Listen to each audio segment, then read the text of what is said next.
खुलुमबाय आं माइनाव बसुमतारी गिबियावनो नोंथांमोनखौ आंनि चेनेलाव बरायहरबाय लोगोसे गोजोन फुंबिलिनि गाहाम हामलायथि बावहरबाय नोंथांमोननि थाखाय आङो लानानै फैलायबाय गोदान मोनसे रादाब नोंथांमोना भिडिअखौ अननानै जोबजासिम नायलांदो।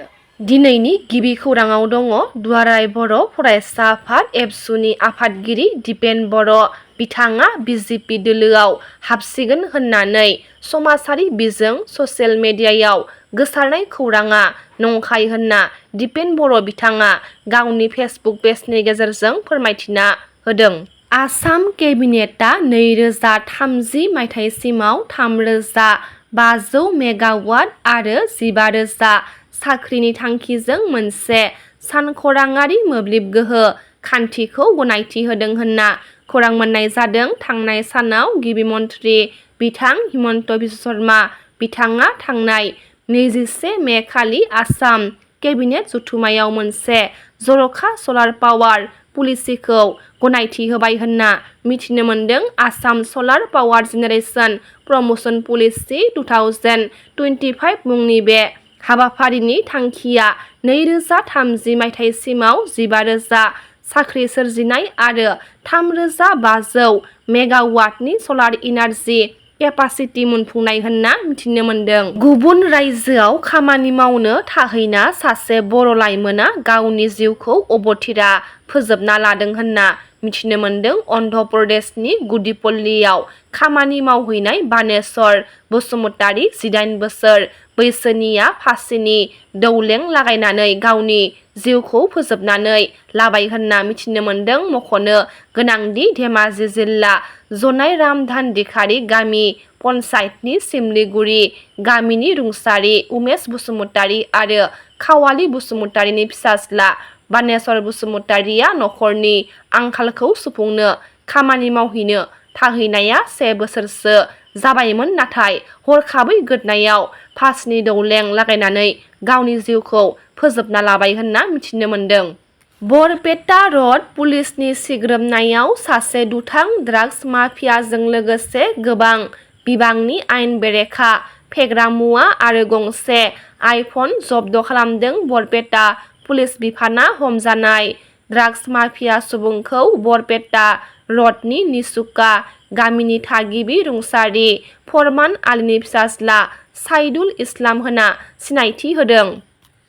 दिल्लीनि गुबुन गुबुन मुलुगसोलोंसालिफोराव मुं थिसननो गोसो जानाय फरायसाफोरनि थाखाय मोनसे गोजोनथाव रादाब। दिल्ली इउनिट एबसुआ फरायसाफोरखौ हेफाजाब होनो थाखाय दिल्लीनि गुबुन गुबुन मुलुगसोलोंसालिफोराव मुं थिसननाय हेल्प डेस्क फोसावदों। अट' रिक्सानिफ्राय बोखांनो हादों 500 रांनि गां 126 नकल नट। खौरां मोननाय बायदिब्ला सिलचराव नकल रांजों लोगोसे सेलिम उद्दिन मुंनि सासे सुबुंखौ हमदों होनना मिथिनो मोननाय जादों। अट' रिक्सानिफ्राय 500 रांनि गां 126 नकल नटखौ बोखांनो हादों पुलिस बिफाना। थांनाय मैया भारत हादोरनि अपारेशन सिन्दुराव भारतारि रौनियानि गाग्लोबनाय आरो गाहाय मन्थ्रि नरेन्द्र मदिनि गोख्रों थांखि लानायखौ मान होनानै जागिरतआव तिरंगा यात्रा खालामदों। हाबाफारियाव बाहागो लादों मन्थ्रि पीयूष हाजरिका बिथाङा। आसामनि गिबि मन्थ्रि बिथां डक्टर हिमन्त बिश्व शर्मा बिथाङा थांनाय मैया गोदान दिल्लीयाव मिरुनि राङारि मन्थ्रि निर्मला सीतारामनखौ लोगो हमहैदों आरो माखासे गोनां आयदाफोरखौ लानानै सावरायदों होनना मिथिनो मोन्दों। बे मेलाव गिबि मन्थ्रिया राङारि मन्थ्रिजों 2027 निफ्राय 2028 मायथाइनि गेजेराव आसामनि जीएसडीपीखौ 10 लाख खालामहैनाय सानथांखिनि बागैबो सावरायदों होनना मिथिनो मोननाय जादों। आमेरिकानि मुंदांखा रेपार पस्ट मेल'नीआ सोलिफु 2025 मायथाइनि 8 दिसेम्बराव गुवाहाटीआव लाइभ दिन्थिफुंगोन होननानै आसामनि गिबि मन्थ्रि बिथां डक्टर हिमन्त बिश्व शर्मा बिथाङा फोरमायथिनायखौ नुनो मोननाय जादों।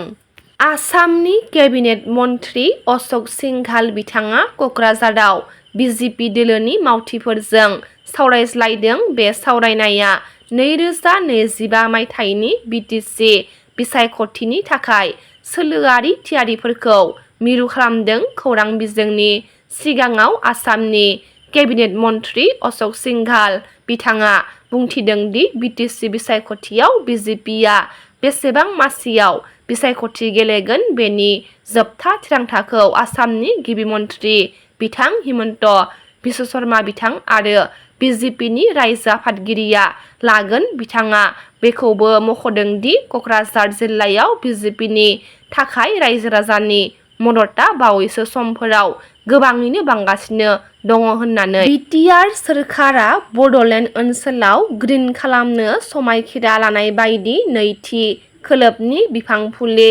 रानना होदों। क'क्राझार जिल्लानि सिङाव थानाय मेस्ताबारि गामिनि रेजिस्टार क्लाबनो थांनाय मैया फुंनि समाव 1500नि बांसिन बिफां फुलिजों लोगोसे मोन 15 बेग हासार आरो बिफां दुमग्रा नेट राननानै होनायखौ नुनो मोननाय जादों। बे हाबाफारियाव MLA Lawrence Islary, green Bodoland mission director Monoranjan Das आरो क'क्राझार जिल्ला इउपिपिएलनि लाइमोन गांखंनि आफादगिरि जनिल कुमार ब्रह्म बिथांमोना बाहागो लादोंमोन।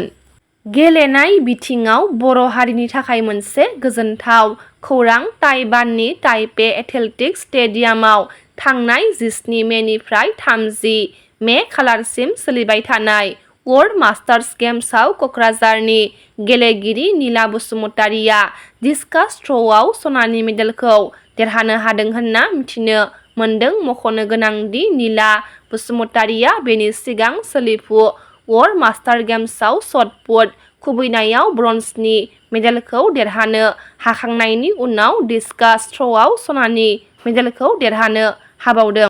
22 नं कक्लाबारि बियाबनि पानबारि गेजेरमाखायाव मैदेरनि उदखार सोमजिदों होनना मिथिनो मोनदों। थांनाय साननि हरनि समाव राजु मगर मुंनि नखरसे सुबुंनियाव हाग्रानि मासे मैदेरा फैनानै न'-बांफोरखौ सिफायलांदों होनना मिथिनो मोनदों। बे जाथायखौनो थांनाय मैया गलागाव भिसिडिसिनि चेयारमेन एन्टनि हाज'वारिजों लोगोसे गलागाव प्राइमारि कमिटि इउपिपिएलनि मावथिफोरा उदखार खालामजानाय नखराव थांनानै खौरां लाहैदों। बड'लेण्ड मुलुगसोलोंसालियाव सोमजिनाय बिजाबनि केलेंकारिनि सायाव सिबिआइनि संदांनांगौनि दाबिजों क'क्राझार जिल्ला बेंगिरिनि गेजेरजों आसामनि गिबि मन्थ्रि डक्टर हिमन्त बिश्व शर्मा आरो रायजो बेंगिरिनिसिम गोसोखां बिलाइ दैथायहरदों बड'लेण्ड जनजाति सुरक्षा मन्चआ। दिनैनि रादाबा एसेनोसै। गाबोन फिन गोदान रादाब लाना लोगो मोनगोन। नोंथांमोना भिडिअखौ जोबजासिम नायबायब्ला अन्नानै लाइक, शेयार, कमेन्ट लोगोसे साबस्क्राइब खालामनानै होदो। गोजोन्थों।